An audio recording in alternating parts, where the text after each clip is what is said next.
स्वागत है दोस्तों। इस वीडियो में हम हिंदी की प्रसिद्ध आत्मकथाओं के बारे में जानेंगे। देखेंगे कि किस रचनाकार की आत्मकथा किस नाम से है। शुरुआत करते हैं। पहला है अन्या से अनन्या तक। अन्या से अनन्या तक इनमें से किसकी आत्मकथा है?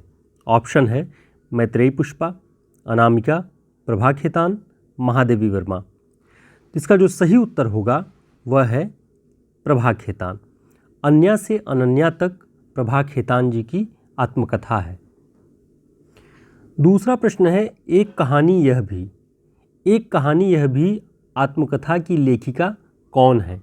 ऑप्शन है रमणिका गुप्ता, मन्नू भंडारी, कुसुम अंसल, प्रभा खेतान। इसका सही उत्तर होगा मन्नू भंडारी। एक कहानी यह भी मन्नू भंडारी की आत्मकथा है। अगला प्रश्न है बनारसी दास जैन ने लिखी है। ऑप्शन है हिंदी की पहली जीवनी, हिंदी की पहली आत्मकथा, हिंदी का पहला उपन्यास, हिंदी का पहला नाटक। तो इसका सही उत्तर होगा हिंदी की पहली आत्मकथा। बनारसी दास जैन ने अर्धकथानक नाम से हिंदी की पहली आत्मकथा लिखी है, इसे ध्यान रखिएगा। अगला प्रश्न है मणिकर्णिका किस लेखक की आत्मकथा है? मणिकर्णिका 2014 ईस्वी में प्रकाशित हुआ। ऑप्शन है तुलसीराम, ओम प्रकाश वाल्मीकि, सूरजपाल चौहान, जयप्रकाश करदम। तो इसका सही उत्तर होगा तुलसीराम। डॉक्टर तुलसीराम की दो भागों में आत्मकथाएं प्रकाशित हुई, मुर्दहिया और मणिकर्णिका। तो मणिकर्णिका 2014 में प्रकाशित हुई है। अगला प्रश्न है जूठन।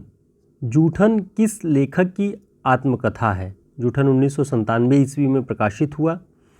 ऑप्शन है ओम प्रकाश वाल्मीकि, मोहनदास नैमिषराय, कौशल्या वैसंती, भगवान दास मोरवाल। तो जूठन ओम प्रकाश वाल्मीकि जी की आत्मकथा है जो 1997 ईस्वी में प्रकाशित हुई। अगला प्रश्न है अपने अपने पिंजरे किस लेखक की आत्मकथा है? तो अपने अपने पिंजरे 1995 ईस्वी में प्रकाशित हुआ। ऑप्शन है ओम प्रकाश वाल्मीकि, मोहनदास नैमिषराय, कौशल्या वैसंती, भगवान दास मोरवाल। तो अपने अपने पिंजरे मोहनदास नैमिषराय की आत्मकथा है, 1995 ईस्वी में प्रकाशित हुई। इसके अलावा और हम देखते हैं महत्वपूर्ण जो आत्मकथाएं हैं, जैसे आत्मनिरीक्षण किसकी आत्मकथा है? सेठ गोविंद दास की। परिव्राजक की कथा किसकी आत्मकथा है? शांतिप्रिय द्विवेदी की। तरुण के स्वप्न नेताजी सुभाष चंद्र बोस की आत्मकथा है।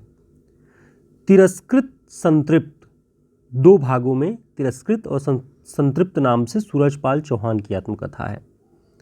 मुर्दहिया और मणिकर्णिका की बात हमने की, ये किसका है? डॉक्टर तुलसीराम का। हिंदी की पहली दलित आत्मकथा किसे माना जाता है? अपने अपने पिंजरे, मोहनदास नैमिषराय। अपनी खबर किसकी आत्मकथा है? यह है पांडे बेचन शर्मा उग्र की। मेरी जीवन यात्रा ये किसकी आत्मकथा है?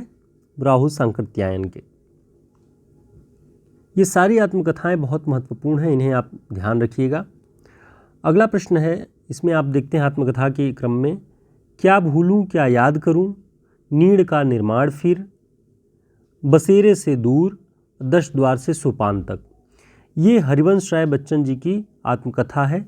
तो हरिवंश राय बच्चन जी की आत्मकथा कितने भागों में लिखी गई है? 4 भागों में। क्या भूलूं क्या याद करूं, नीड़ का निर्माण फिर, बसेरे से दूर, 10 द्वार से सोपान तक। आगे देखते हैं मेरा जीवन प्रवाह। मेरा जीवन प्रवाह किसकी आत्मकथा है? वियोगी हरिका।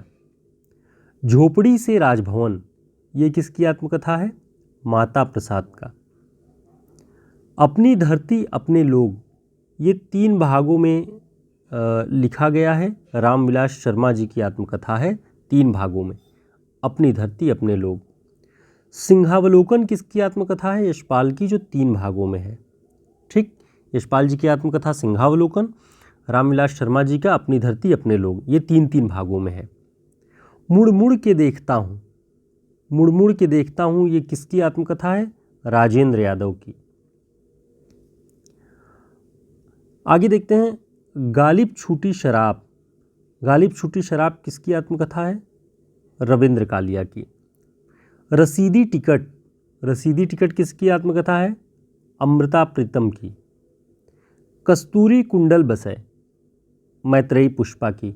मैत्रेयी पुष्पा की एक और आत्मकथा का जो भाग है, एक तो ये कस्तूरी कुंडल बसै और दूसरा है गुड़िया भीतर गुड़िया। दोनों को ध्यान रखिएगा। कुछ कही कुछ अनकही, कुछ कही कुछ अनकही, ये किसकी आत्मकथा है? शीला झुंझुनवाला की। चेहरे अनेक, चेहरे अनेक किसकी आत्मकथा है? उपेंद्रनाथ अश्क की। तो ये सारी आत्मकथाएं बहुत महत्वपूर्ण हैं, हिंदी साहित्य की चर्चित आत्मकथाएं हैं। आप इनके नाम और इनके रचनाकारों के नाम, इनके लेखकों के नाम, ये कितने भागों में हैं, इनका पूरा का पूरा डिटेल ध्यान में रखिए। और परीक्षाओं में इनसे कुछ एकाध प्रश्न तो पूछा जा ही सकता है, इसलिए इन्हें ध्यान रखिएगा, ज़रूरी होती हैं। अन्य गद्य विधाओं में जीवनी और आत्मकथाएं दो बहुत ज़्यादा चांसेस होते हैं पूछे जाने के। पत्रकारिता से भी, हिंदी पत्रकारिता से भी प्रश्न पूछे जाते हैं। तो इन सब को लेकर के आप अपनी थोड़ा एक नोट्स, शॉर्ट नोट्स जो भी हो उसको रिवाइज़ कर लीजिएगा, और हम आपके लिए महत्वपूर्ण सामग्रियां ऐसे ही लेकर आते रहेंगे। तब तक के लिए नमस्कार।